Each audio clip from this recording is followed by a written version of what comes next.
할렐루야. 우리 성가대 찬양 감사합니다.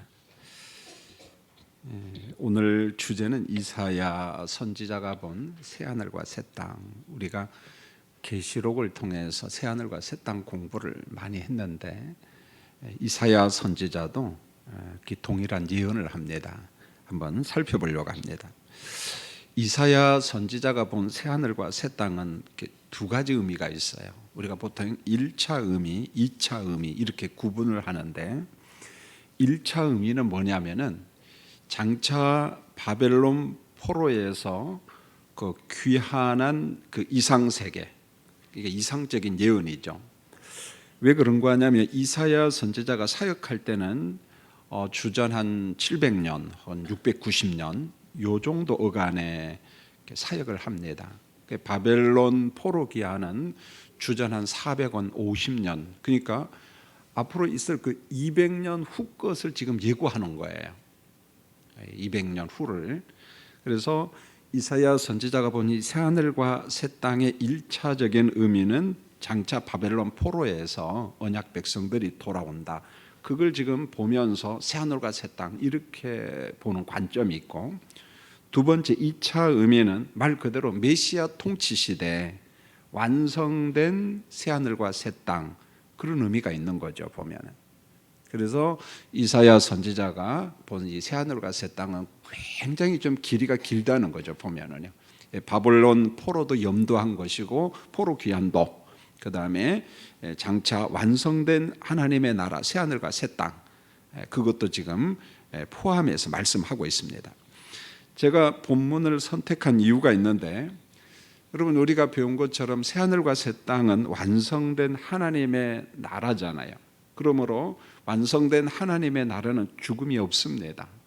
우리가 이 땅에서 죽는데 완성된 하나님의 나라에서도 죽는다, 그런 건 없거든요.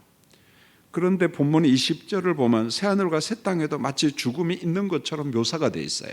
물론 곧 이런 표현이 있지만 이렇게 딱 보면은, 여러분 20장 하반절을 20절 하반절을 보면 곧 백세에는 죽는 자를 젊은이라 하겠고 백세가 못되어 죽는 자는 저주받은 자이르라, 이런 말이 나오거든요. 야, 그러면은 새하늘과 새 땅에 도대체 죽음이라는 게 있는 거야 없는 거야, 이런 생각이 들거든요 보면은. 그러면은 분명히 죽음이 없는데, 죽음이 없다면 본문 20절 하반절은 어떤 의도로 이 말씀을 기록했는가, 선지자가 이런 말씀을 하고 있는가, 어떤 의도인가, 의도가 뭔가, 그걸 또 보려고 합니다. 자, 본문은 이사야 선지자가 본 새 하늘과 새 땅의 이상적인 그림이에요. 이상적인 예언이죠 보면은. 그러니까 이 땅의 사람들이 이해할 수 있도록, 하나님의 나라는 이와 같으니, 예수님이 비유로 말할 때 하나님의 나라를 사실 우리가 잘 모릅니다. 성경이 아니면은, 그리스도께서 말씀해 주시지 아니하면은 하나님의 나라 우리가 안 살아봤거든요 보면은. 그러니까 하나님의 나라를 정확하게 이해한다는 것은 불가능해요. 그런데 성경 말씀을 통해서 어느 정도 알고, 예수님께서 이제 비유로서 말씀하지, 하나님의 나라는 천국은 이와 같으니라고 하는 말은 하나님의 나라를 우리가 이해를 못하니까 우리가 이해할 수 있는 그림을 그려주는 거예요. 예화를 들어서 비유와 상징으로 이야기를 하는 거죠 보면은. 자, 그러면 이제 본문 17절을 한번 보겠습니다. 여러분 17절 같이 읽지요. 시작. 보라, 내가 새하늘과 새 땅을 창조하나니 이전 것은 기억되거나 마음에 생각나지 아니할 것이라. 우리 하나님은 창세기 1장에서 이미 우주와 만물을 말씀으로 창조를 했습니다. 말씀으로 창조를 합니다. 그런데 이 종말의 끝점에 가면은 하나님의 나라가 완성이 되잖아요. 하나님의 나라 완성이 끝점에 가면 또 새하늘과 새 땅이 있는데, 그 새하늘과 새 땅도 누가 창조한다고요? 하나님이 창조한다 그랬어요. 그래서 17절에 보면은 보라, 내가 새하늘과 새 땅을 어떻게 해요?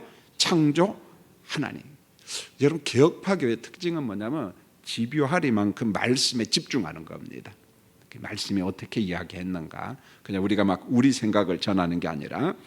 그래서 창세기 1장에 보면 옛 하늘과 옛 땅, 지금 보니까 옛 하늘과 옛 땅이지만 그것도 하나님이 말씀으로 창조했지만은 종말의 끝점 너머에서 완성된 새 하늘과 새 땅도 하나님이 창조한다, 이렇게 이야기했어요. 그러니까 모든 창조물은 하나님의 작품이에요. 창세기 1장에 나오는 우주 만물의 창조도 하나님이 창조한 것이고, 앞으로 있을 새 하늘과 새 땅도 하나님이 창조한 것이다. 자, 그렇게 보면 됩니다. 땅과 하늘의 창조자가 하나님이라는 말씀은 무슨 말인가 하냐면은 하나님의 초월성을 강조하는 거예요. 강단에서 수없이 이야기했는데 오늘 한 번 더 반복해서 조금 집중해서 이해했으면 좋겠어요. 그러면은 초월성이라고 하는 말은 무슨 말이냐면은 영원부터 영원까지 존재하신 하나님, 이게 바로 시편 90편에서 모세가 이야기한 겁니다. 하나님은 누구지? 영원부터 영원까지 계신 하나님. 그걸 일컬어 우리가 초월성이라고 이야기하는 거예요. 그러면은 초월성이라는 말과 영원부터 영원까지라는 말이 무슨 말이냐면은 하나님이 창조한 것, 그것 너머에 계시는 하나님, 그런 말이에요.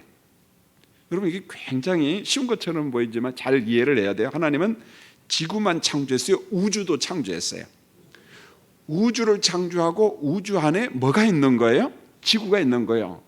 옛날에 크로스웨이를 공부한 사람은 우주 속의 지구는 뭐에 불과하다고, 하나의 마치 먼지와 같다고 이야기했어요. 그러니까 우리는 너무 지구 창조만 이야기하면은 이 주먹땡이만한 지구 하나만 창조했나, 그 말이 아니고 그 숱한 우주, 광활한 우주, 그것까지 창조했는데 그 창조물 너머에 계시는, 초월상이라는 말은 우주나 지구나 이 모든 피조물의 너머, 영원부터 영원까지 존재하시는 하나님, 그걸 일컬어 우리가 초월상이라고 이야기합니다. 자, 우리 편에서 보면은 역사가 있고 시간이라고 하는 직선적 시간이 있어요. 우린 불교가 아니기 때문에 우린 직선적, 그들은 이제 윤회적, 힌두교 같은 경우 윤회적 시간을 이야기를 하지만은 우리는 창조가 있고 끝점, 종말이 있습니다. 그리고 새하늘과 새 땅이 또 시작하는 거죠. 그러니까 우리는 직선적 시간 개념입니다. 자, 우리 편에서 보니까 역사도 있고 시간, 직선적 시간이라는 게 있지만은 하나님 편에서 보면 역사와 시간을 어떻게 해서 존재한다고요? 초월해서. 헷갈리죠? 초월해서. 시간과 역사를 어떻게 해요? 초월해서. 여러분, 시간과 역사도 누가 창조한 거예요? 어느 날 갑자기 생긴 게 아니라 하나님이 창조한 거예요, 여러분요. 시간과 역사도 하나님의 창조 작품입니다. 그래서 역사와 시간을 초월해서 존재하시는 하나님을 우리가 보통 초월성, 그렇게 이야기합니다. 이런 면에 있어서 인간 편에서는 직선적 시간, 역사가 있기 때문에 과거, 현재, 미래가 있지만 영원부터 영원까지 존재하시는 하나님한테는 과거, 현재, 미래라는 이 시간과 역사가 있을까요, 없을까요? 여러분, 없어요.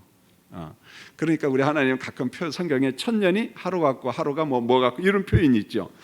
그러니까 시간과 역사 초월 속에서 보면은 하나님의 눈에는 창조점하고 종말점이 같이 보이는 거예요. 무슨 말인지 아시겠습니까? 여전히 모르는가 봐. 알면 좀 끄떡끄떡하고 그런갑다 하고 언젠가 되면 또 알겠죠, 보면은요.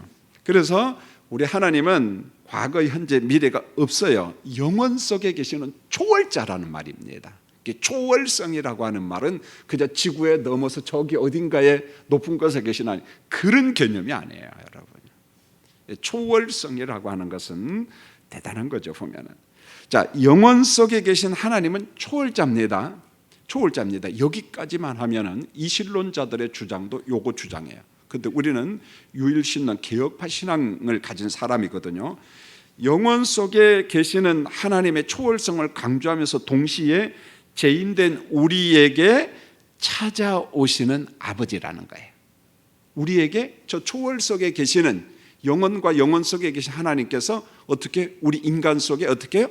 찾아오셨다. 이걸 친밀함이라고 표현한 거예요. 친밀성. 그러면은 죄인된 우리에게 찾아오신 그 아버지 하나님인데, 그 찾아오심이 도대체 뭐냐? 그리스도의 성육신과 십자가 사건과 대속의 죽음 사건으로 우리에게 찾아와요. 그리고 보혜사 성령의 강림, 그리고 그 성령이 우리 가운데 임재한다는 것, 그리스도의 성육신, 성령의 강림 사건, 이 모든 게 초월에 계시는 하나님께서 우리에게 오시는 거예요. 그래서 이걸 가장 비유로서 가장 잘 설명한 게 탕자비유입니다. 탕자비유예요. 자, 아버지는 하나님을 의미하고 탕자는 죄인된 우리거든요. 그런데 초월 속에 계시는 아버지가 그냥 저 멀리서 주무시고 있는 것이 아니라 우리에게 찾아오시되, 어떻게 찾아오냐, 이 탕자 같은 집 나간 자식이 돌아오기를 기다리는, 그리고 거리가 먼데 상거가 먼데 달려가서 품에 안으시고 잔치를 해주고, 죽었다가 내 자식이 살아왔거나 막 좋아하고 기뻐하잖아요.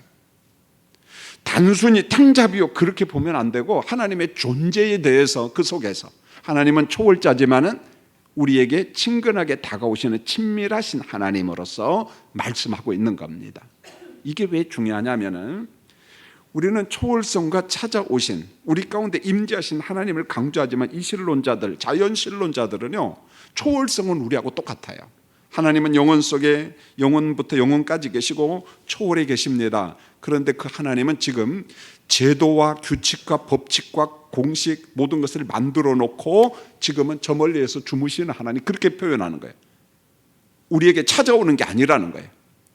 이 세상은 하나님의 법칙에 의해서 운행하고 있다는 거예요. 여러분, 그게 틀린 말은 아니지만은 이 친밀성에 대한 설명이 없어요, 여러분. 자, 여러분 17절을 다시 봅니다. 여러분 그냥 대충 보면은 남는 게 없어요. 자, 17절을 다시 봅니다. 시작. 보라, 내가 새하늘과 새 땅을 창조하나니 이전 것은 기억되거나 마음에 생각나지 아니할 것이요. 새 하늘과 새 땅은 이전 것은 기억되거나 마음에 생각나지 아니한다. 이게 무슨 말일까요? 지금 이사야 선지자가 말씀한 이 계시는 뭐냐면 새 하늘과 새 땅 기사거든요. 자, 새 하늘과 새 땅에는 어떤 일이냐면 이전 것은 기억이 되거나 마음에 생각나는 것이 없다는 거예요. 생각나지 아니한다. 여러분, 그러면 무엇이 생각나지 않는 것이냐면 옛 창조에 속한 것들이 새 하늘과 새 땅에 들어가면은 기억이 난다 안 난다? 안 난다. 생각이 난다 안 난다? 안 난다는 거예요. 옛 창조에 속한 것은 새 하늘과 새 땅에는 인식에서 없어져 버려요. 우리가 이 땅에 살고 있다가 하나님의 나라에 딱 들어가잖아요. 새 하늘과 새 땅에서 이제 살게 되잖아요. 그럼 이 땅에 대한 어떤 막 참 부정적이고 뭐 이런저런 생각들, 그런 거에 인식 속에서 어떻게 된다는 거예요? 없어져. 이것마저도 다 새 창조되는 거예요, 여러분. 이거 다 기억하면 그 천당일까요? 지옥일까요? 여러분요, 그거 지옥이에요, 여러분. 이 세상에서 미운 사람하고 박집사, 천당에 가서도 미워하고 하면 그게 무슨 천당이에요, 여러분요. 천당에 가서도 여러분 다이어트 하면 그 무슨 천당입니까? 그 천당 아니라니까요.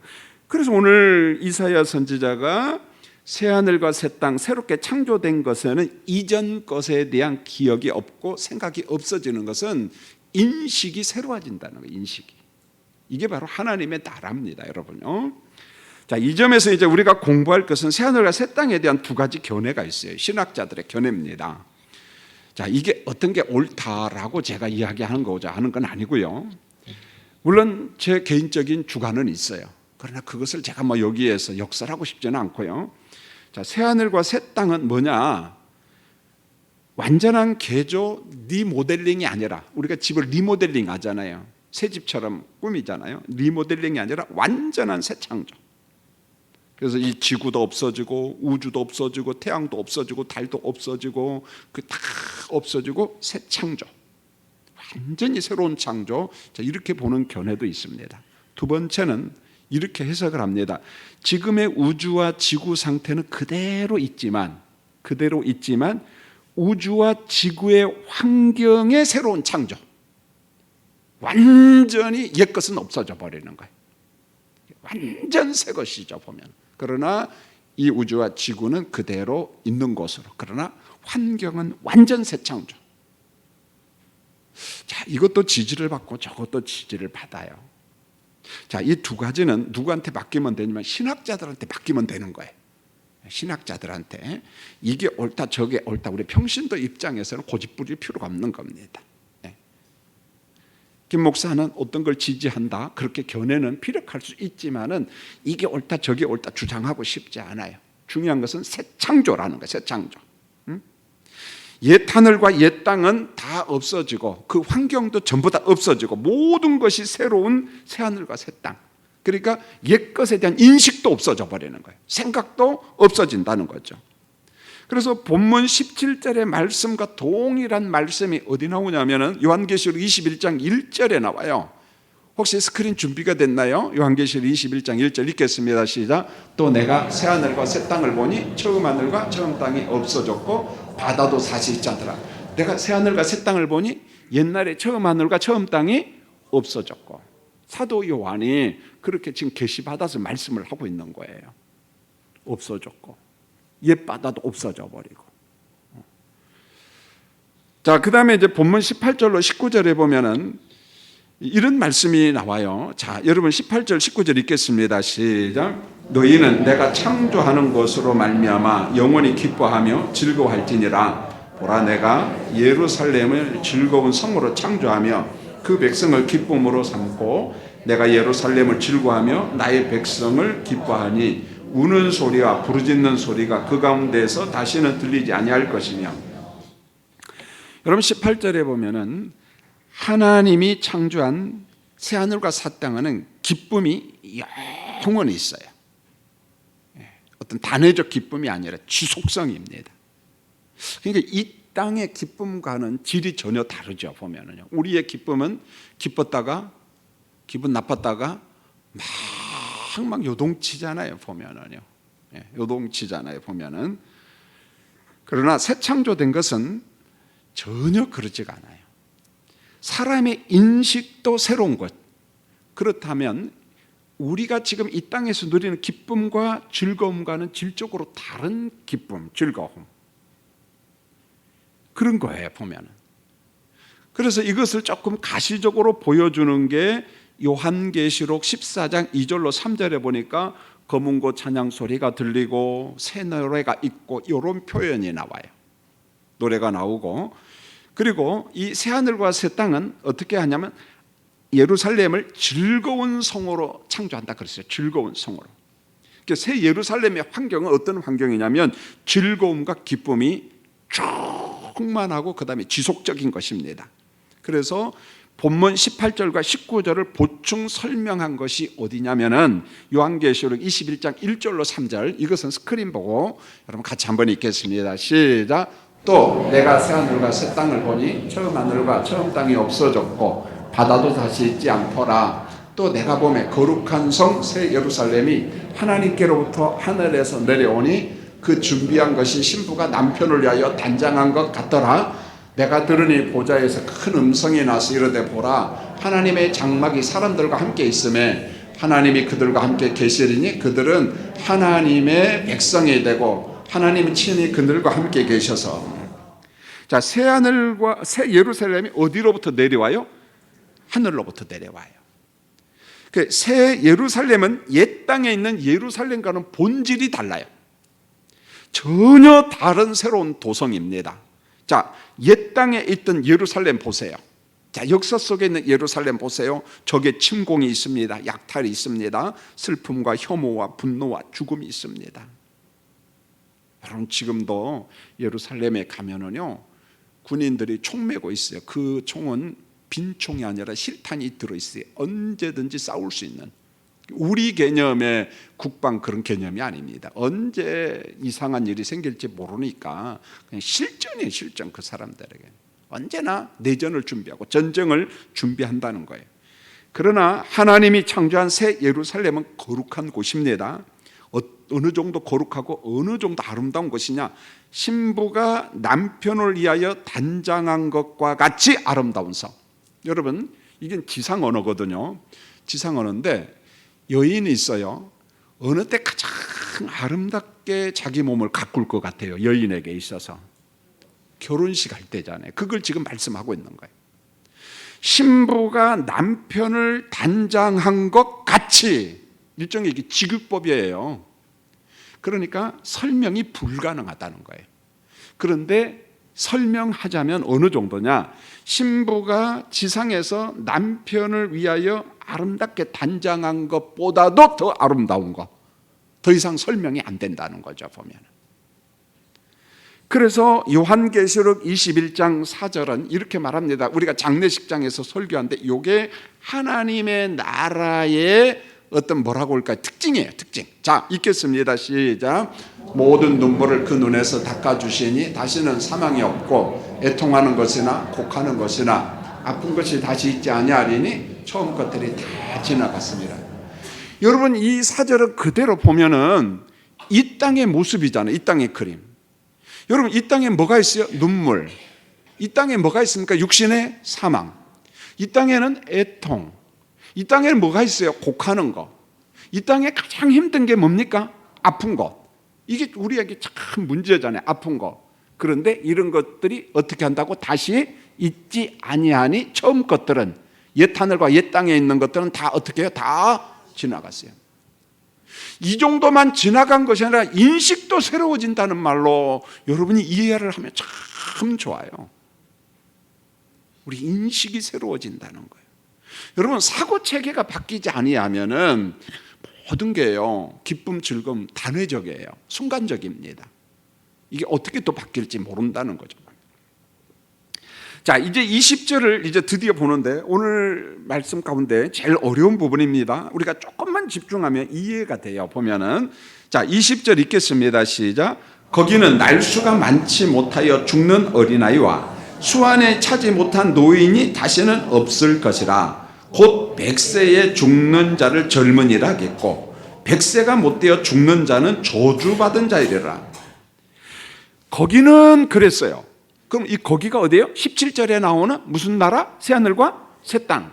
거기는 날수가 많지 못하여 죽는 어린이와 수완이 차지 못한 노인이 다시는 어떻게 해요? 없을 것이라고 이야기했어요.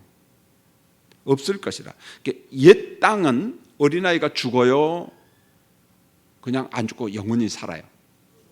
죽어요. 옛 땅. 지금 우리가 어디에 살고 있어요? 옛 땅이에요. 옛 땅. 옛 하늘과 옛 땅, 옛 바다. 어린아이가, 제 조카도 5살 때 몸이 아파서 죽었습니다. 우리 큰형의 첫째 아들이었어요. 저는 그 그림이 지금도 생생합니다. 저희 아버지가 명령을 내려서 걔 이름이 종오였는데 종어들은 사진을 집집에서 다 빼내라 그랬어요. 아버지의 명령이에요.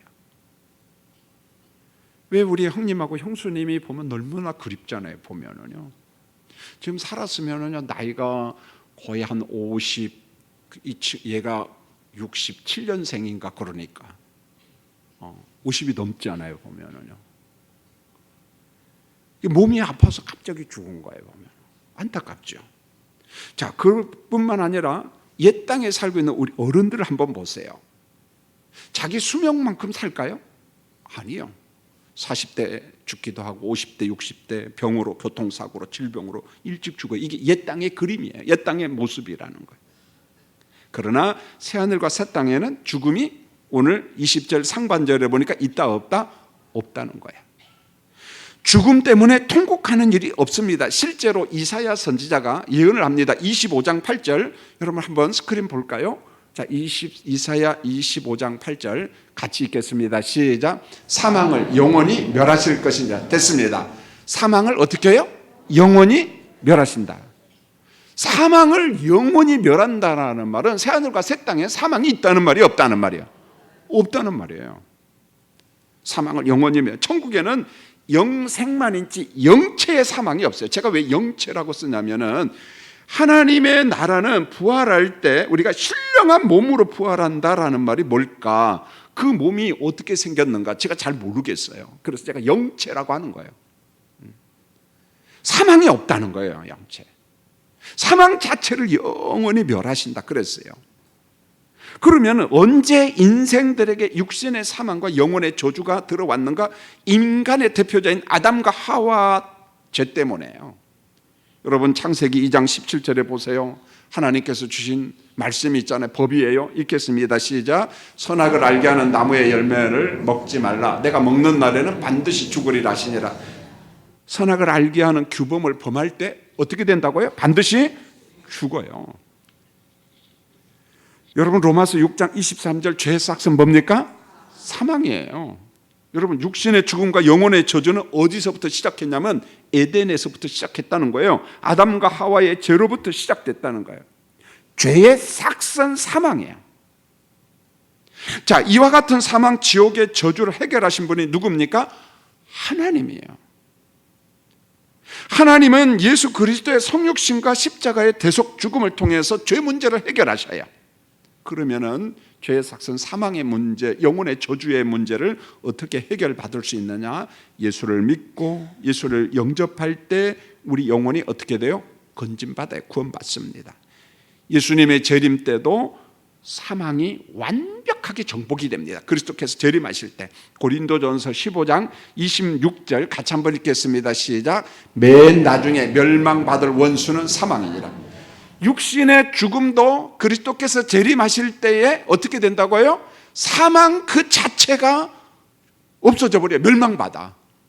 사망이 없어진다는 거예요. 고린도전서 15장 54절 자 읽겠습니다. 시작. 이 썩을 것이 썩지 아니함을 입고 이 죽을 것이 죽지 아니함을 입을 때에는 사망을 삼키고 이으리라. 사망도 어떻게 돼? 주님이 재림하실 때 삼켜버려. 사망도 없어져요. 사망.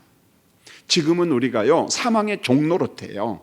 마귀가 사망이라고 하는 육신의 죽음이라는 것을 가지고 와가지고 우리를 얼마나 힘들게 하는지 몰라요. 정신세계를 힘들어요. 그래서 우리 인간에게 가장 두려운 게 뭔 줄 아세요? 예수를 믿어도 뭐가 가장 두려워요? 죽음이에요. 그걸 끈질기게 물고 넘어져요. 누가요? 사탄이. 넌 죽는다. 죽음의 공포, 죽음의 염려, 죽음의 걱정, 별별 생각을 다 집어넣어요. 사망으로부터 자유할 자가 없다는 거예요. 보면은요. 그러니까 예수를 잘 믿어도 사망 앞에서는 겁나는 거예요. 겁이 안 난다라고 하면 그 사람 이상한 사람이라는 거예요. 옛 땅에서, 옛 하늘에서는요 사탄이 사망을 끈질기게 물고 넘어져서 우리를 공격합니다. 사망이라고 하는 도구를 가지고 계속 공격하는 거예요. 여러분, 우리가 죽으면 천당 간다는 거 알아요, 몰라요? 근데 왜 두려워해요? 누가 끈질기게 공격하는 거예요? 사탄이요. 그러니까 여러분, 장례식장에 가서 어머니, 아버지, 자녀가 먼저 하나님의 부르심을 울고 있는 사람한테 울지 마, 믿음이 없구만, 막 그런 말 하면 된다고 했어요? 안 된다고 했어요? 그런 사람은 장례식장 가라고 했어요? 가지 말라고 했어요? 그 대신 조의금은 누구한테 가져오라고 그랬어요? 교구 목사한테 다 갖다 줘야 됩니다. 조의금도 안 주고 그러면 안 돼요, 여러분. 그게 울지 마, 그게 믿음이 좋은 것처럼 보이지만 믿음이 없는 사람이에요. 그걸 지상에 살면서 초월을 못 합니다. 극복하기가 어려워요.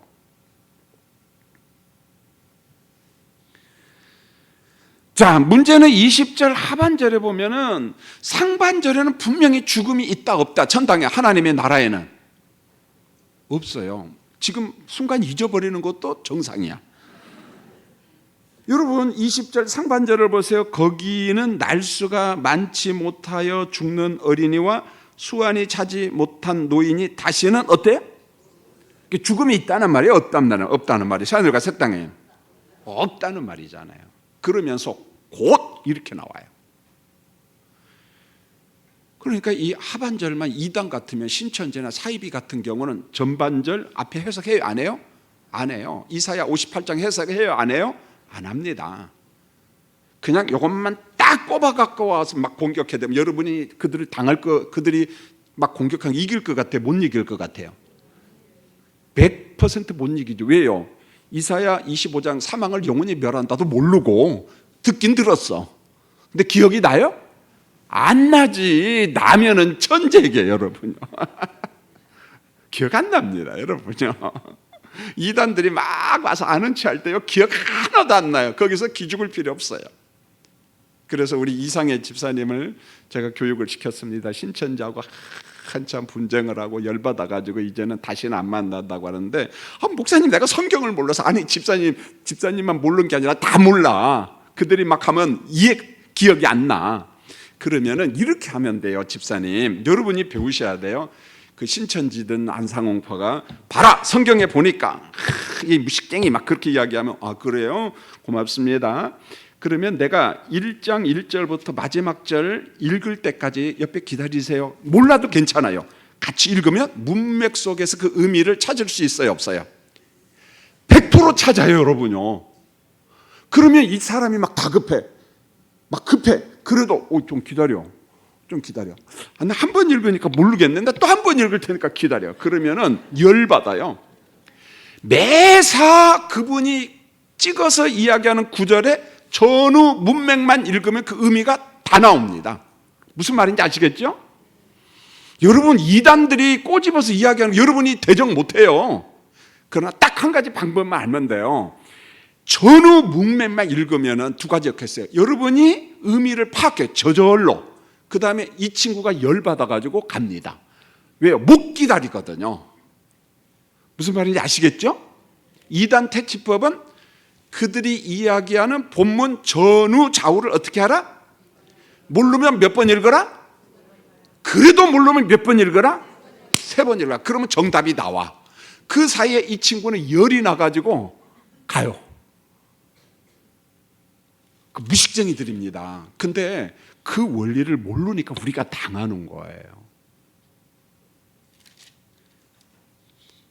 자, 20절 상반절에 보면은 천국은 죽음이 없다고 이야기했어요. 그런데 20절 하반절을 잘 보세요. 20절 하반절, 곧 백세에 죽는 자를 젊은이라 하겠고 백세가 못되어 죽는 자는 뭐라고 나와요? 저주받은 자이라. 그러니까 이거 끔찍해요. 제가 읽어도 이 20절 하반절만 보면은 새하늘과 새 땅에도 마치 뭐가 있는 것처럼 묘사가 되어 있어요. 죽음이 있는 것처럼. 곧 백세에 죽는 자는 젊은이라 하겠고 백세가 못되어 죽는 자는 저주받은 자라. 그러니까 이 문장만 놓고 보면 내용이 끔찍해요. 내가 새하늘과 새 땅에는 죽음이 없고 영원히 산다고 했는데 여긴 죽는데, 백세가 못되어서 죽는 사람은 저주받은 자. 그러니까 이제 여러분 100세까지 산 사람이 있어요, 없어요? 그러니까 다 뭐라고 한 줄 아세요? 이단들은 저주받았다고 해요, 여러분요. 그런데니까 여러분요, 여기에서 120 수명설이 또 나와요. 그게 신길동에 있는 김기동의 이론이거든요. 인간은 120살까지 살도록 돼 있는데 120살까지 살지 못하고 죽은 사람은 다 뭐 받은 사람이야? 저주받은 사람. 여러분 부모님들 다 뭐 받았어요? 저주받았다고 이야기하니까, 그러면 이거 큰일 났네. 이걸 때 어떻게 설명해야 될까? 오늘 수요일날 잘 왔어요? 잘못 왔어요? 근데 잘 온 건 좋은데 요거 알고 가야지. 이제는 시간이 없기 때문에 120살 수명, 그 인간의 그 생명 수명설에 대해서는 이제 다음에 이야기하기로 하고요. 여러분, 오늘 이 본문 20절 하반절은 뭐냐면요, 비유예요. 비유. 곧 이러이러하더라. 사망이 없어, 새하늘과 새 땅에는. 그리고 곧 사망이 없다는 것, 영원히 산다는 것을 부연 설명하는 구절이에요, 이게. 그런데 어떻게 설명을 하느냐? 비유로서 말씀해요. 자, 여러분 보세요. 현세에는 사람들이 어린이 때 죽기도 하고 어른 때 죽기도 하고 사고로 죽고 질병으로도 죽고, 이런 것과 대조하기 위해서 20절 하반절이 비유로 등장하는 거예요. 여러분, 성경에서 백세라고 하는 상징의 의미를 여러분 꼭 아셔야 돼요. 백세는 두 가지 의미가 있어요. 축복을 의미할 때는 최고의 축복을 몇 배라고 설명합니까? 대표적인 사람이 이삭이 그의 농사를 지었더니 몇 배나 복을 받았더라? 예수님의 비유의 말씀에도 씨 뿌림의 비유에서 몇 배가 나요? 30배, 60배, 100배요. 100배는 축복의 최대치입니다. 100배 하면은 무지무진장하게 몰라, 하나님이 엄청 주셨다는 거예요. 축복의 최대치. 그 다음에 100이라는 게 생애, 인생. 생애에 적용이 될 때는 어떤 의미냐면 영혼이 개념이에요. 그러니까 그가 100세까지 살았다는 말은 문자적 100세가 아니라 어느 정도 살았다는 말이야? 영원히 살았다는 말입니다. 자, 공부합니다. 100이라는 게 100배가 물질, 축복과 관련된 축복의 무슨 치요? 최대치. 예수님의 비유 생각하면 돼요. 30배, 60배, 100배. 이삭의 축복 100배. 그러니까 여러분들이 목사님, 하나님 이 가정에 100배의 복을 주십시오. 문자적인 의미가 아니라 축복의 최대치예요. 이것을 인생, 생으로 적용할 때는 100이라는 말이 100년이라는 말이 아니라 어느 정도의 영원이라는 말입니다. 영원히. 자, 이 두 가지 상징 원리, 적용 해석 원리를 가지고 20절 하반절을 다시 보면 이런 겁니다. 20절 상반절은 하나님의 나라는 다시는 죽음이 없어요.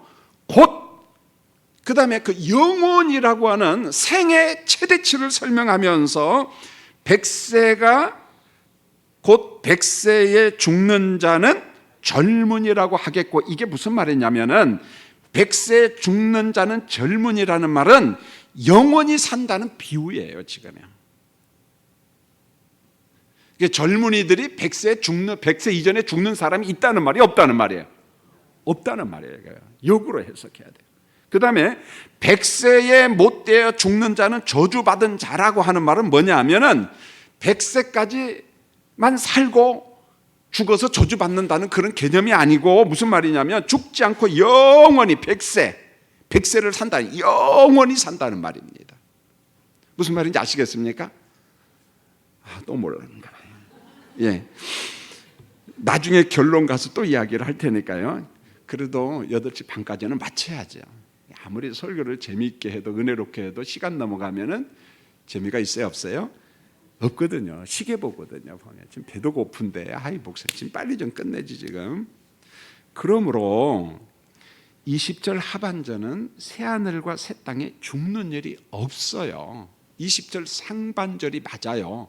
그리고 곧은 그것에 대한 비유로서 설명이에요.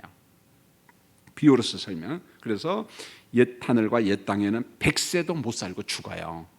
어릴 때도 죽고 자기 수명까지 살지 못하고 죽고, 그러나 완성된 하나님의 나라에서는 사망과 애통이 없이 영원히 산다는 것을 100으로 설명하는 거예요. 100세 영원히.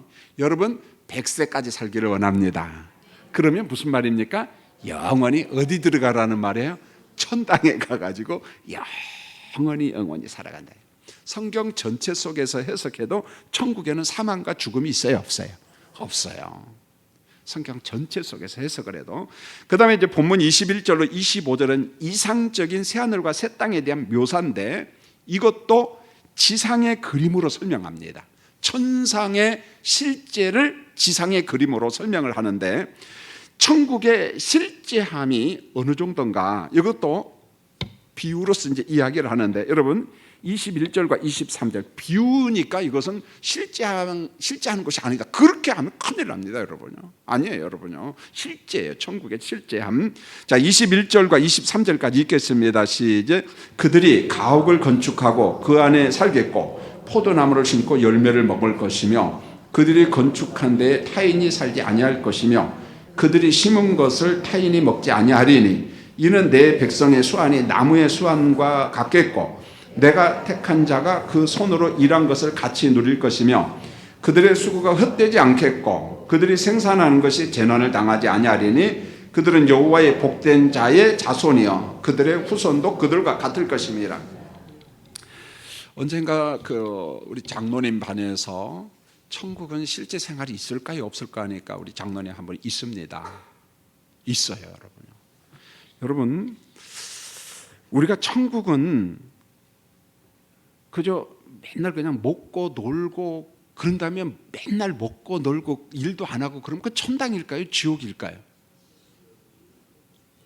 그냥 놀고 싶잖아요, 영원히. 먹는 즐거움이 있어요, 없어요? 있어요. 있는데 먹는 불편함도 있어요.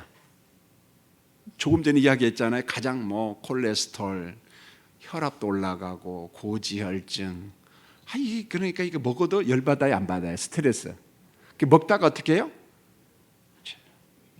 요즘 우리 안 목사 보면 아주 측은해요. 그 대신 얼굴에 이게 싹 빠졌어요, 안 빠졌어요? 여러분요, 지금 이제 거의 한 18kg 뭐 요 정도 뺐습니다, 여러분요. 근데 전혀 부담 없이 하고 있습니다, 여러분요. 좀 부러움의 대상이에요. 그냥 보기만 해도 이뻐요, 여러분. 설교할 필요 없다니까 그냥 그렇게 하고만 내려가도 돼요. 무슨 말이냐면은 아무리 먹는 게 즐거워도 옛 하늘과 옛 땅에서는 질병이라고 하는 부담이 있기 때문에 먹는 게 그렇게 기쁜 건 아니에요, 보면은요. 그런데 새 하늘과 새 땅에도 먹음이 있어요. 생활이 있습니다. 여러분, 제가 구체적으로 설명할 테니까 21절로 23절은 옛 땅, 지금 우리가 살고 있는 것으로 대조해서 설명을 하고 있습니다. 옛 땅은 어떤 일이 있냐면은 가옥은 내가 건축하는데 사는 것은 누가 와서 살아요? 남이 살아.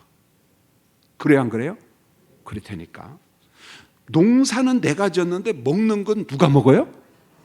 남이 먹어요, 여러분요. 돈은 여러분이 버는데 쓰는 놈은 또 따로 있어. 그렇죠, 보면은요. 죽을 고생해서 버는데 여러분들은요, 여행 한번 못 가고 간다니까? 그런데 그 돈 누가 써요? 나 생명보험 든 사람들 보면 재밌어요. 그 생명보험은 어느 때 나와요? 그럼 누가 써요? 아이고, 쓰고 가지, 좀 가지고 가지요. 그러니까 우리 인간의 그 논리가 참 묘해요, 보면은. 응? 그러나 새하늘과 새 땅은 새하늘과 새 땅은 수고가 헛된 법이 없다는 거예요. 그러니까 내가 포도 농사를 짓으면 누가 먹어요? 내가 먹고 또 나눠 먹고. 내가 건축한 집은 누가 살아요? 내가 살고. 그러니까 이런 것, 재난이 없다는 거죠. 21절 그들이 가옥을 건축하고 그 안에 살겠고 포도나무를 심고 열매를 먹을 것이며 그들이 건축한 데에 타인이 살지 아니할 것이며 그들이 심은 것을 타인이 먹지 아니하리니 이는 내 백성의 수완이 어떻게 같고요? 나무 수완 같고. 나무 수완 같다는 말은 100년 살다 끝난다는 겁니까? 영원히 산다는 말입니까? 영원히 산다는 말이잖아요. 같겠고 내가 택한 자가 그 손으로 일한 것을 같이 어떻게 해요? 예. 그러니까 내가 농사 지었으니까 나만 먹는다 그렇게 오해하지 말고 여기 보니까 또 같이 어떻게 해요? 누리고 막 서로 누리고 막 너무너무 좋아하는 거예요. 여러분, 천국 백성의 수완이 나무 수완 같고 이것을 꼭 기억하세요. 영원히 사는 거예요. 그러니까 우리가 사는 옛 하늘과 옛 땅, 옛 바다의 의식과 문화를 가지고 천국을 이해하면 돼요, 안 돼요? 안 된다니까. 인식도 새로워진다니까요. 그러니까 하나님의 말씀으로 천당을 이해해야지 지금의 우리의 생각으로 천당을 이해하면 안 된다는 거예요. 안 된다는 것입니다. 여러분, 천국도 일할까요, 안 할까요? 이거 물어보면은 늘 그래요. 가봐야 알죠, 그래요. 예수 믿으면 구원 받아요, 안 받아요? 천당 가요, 안 가요? 그럼 지금은 옛날에는 목사님 가봐야 알죠, 그래요. 아이고, 천당에 가봐야 압니까? 이 땅에서 확정됩니까? 이 땅에서 확정이 되는 거예요. 할렐루야. 여러분, 아담과 하와가 타락하기 전에 에덴 동산을 보세요. 모든 것을 다 만들고 에덴 동산에서 아담과 하와 보고 그걸 무엇하라고 했어요? 이야기하게 따라하겠어. 경작하라, 노동하라. 인간이 타락하기 전에도 에덴 동산에 경작이 있었어요, 없었어요? 있었어요, 여러분요. 단지 그 경작과 노동이 인간의 타락한 다음에 수고와 땀 흘림으로 바뀝니다. 엉겅크기가 나고 가시덤불이 나고. 천당에 가면은 아무것도 안 하고 막 그 남편 얼굴만 가만히 보고 그냥, 그건 천당이 아니라니까요. 그러잖아요. 70살 넘으시고 80살 넘으시고 남편이 일어나면 왜 눈 떴냐고 막 그러잖아요. 이 웬수야 왜 집에만 있어, 나가라고 하잖아요. 보면은요, 아우 큰일 났다니까. 그런데 천당에 가서 계속 그냥 그게 천당 아니라니까요. 그러니까 우리의 인식 개념으로, 지금의 우리의 논리 개념으로 하나님의 나라를 이해하면 돼요, 안 돼요? 여러분, 안 돼요, 여러분요. 전혀. 그래서 새 하늘, 새 땅 그러는 거예요, 여러분요. 더 이상 할 말이 없는 거예요. 옛 하늘과 옛 땅은 다 없어져 버리고 인식도 없어져 버리고 새 하늘과 새 땅. 그러니까 하나님의 나라도 경작이 있어요. 있는데 지금의 패턴은 아니라는 거예요. 지금은 뭡니까? 내가 농사했는데 남이 먹어. 내가 돈 벌었는데 남이 먹어. 그런 건 없다는 거예요, 하나님의 나라는. 내가 벌었지만 가치는 누려요. 그런 건 있어요. 믿음, 소망, 사랑? 제 이름 뭐라고요? 하나님의 나라에도 그 사랑의 원리는 계속 어떻게 돼요? 있다는 거예요. 천국에는 믿음, 소망 있어요? 필요 없어요? 필요 없습니다, 여러분요. 우리의 믿음과 소망은 어디에 대한 믿음과 소망이에요? 하나님의 나라에 된 거거든요. 근데 그게 성취가 됐어, 완성이 됐어. 거기에는 그런 믿음, 소망이 필요가 있어요, 없어요? 없어요, 이제는요. 그러니까 성경 구절 하나하나 다 보면 되죠. 그 다음에 24절에 보면은 하나님께서 그냥 알으셔요. 자, 읽겠습니다. 24절 시작. 그들이 부르기 전에 내가 응답하겠고 그들이 말을 마치기 전에 내가 들을 것이며. 소통이 저절로 된다는 거죠. 자, 이제 25절 읽고만 끝나겠어요. 벌써 28분이네요. 8시 28분. 여러분 25절 보면 참 은혜로워요. 읽겠습니다. 시작. 이리와 어린 양이 함께 먹을 것이며 사자가 소처럼 즙을 먹을 것이며 뱀은 흙을 양식으로 삼을 것이니 나의 성산에는 해함도 없고 상함도 없으리라 여호와께서 말씀하시니라. 여러분, 천국의 이상적인 그림인데 이리와 어린 양이 어떻게 함께 먹어요? 옛 땅에서 볼 수 있는 일입니까? 없는 일입니까? 이리는 어린 양을 어떻게 했어요? 잡아먹었어요. 그 다음에 사자가 소처럼 뭘 먹어요? 풀을 먹어요. 옛 땅에서 사자는 짐승의 뭡니까? 왕이었어요. 동물의 왕이었습니다. 뱀은 흙으로 양식을 삼는다고 그러는데 옛 땅에서 뱀은 사탄의 도구였어요. 아담과 하와를 미혹했습니다. 이른 뱀이 천국에서는 무엇으로 양식을 삼아요? 흙으로 양식을 삼아요. 전혀 달라요. 옛 땅과 새 하늘. 그러니까 다르다는 거. 새 하늘과 새 땅에 대한 그림을 조금씩 다양하게 설명하면서 결론이 뭐냐? 하나님의 성산 에덴에는 해함도 없고 무엇도 없고요? 상함도 없고 이렇게 말했어요. 이제 말씀을 맺겠습니다. 곧 100세에 죽는 자는 젊은이라 하겠고라는 말은 100세 이전에 죽는 자가 없다는 말, 영원히 산다는 말입니다. 100세가 못 되어 죽는 자는 저주받은 자이러라. 이 말은 100세 이전에 죽는 자가 없고 영원히 산다는 거예요. 100이라는 말은 축복의 최대치고 생의 최대치, 영원이라는 말, 그걸 좀 알았으면 좋겠습니다. 제가 열심히 전했는데 여러분이 열심히 들어주셔서 감사합니다. 제가 교회 소식 전하겠습니다.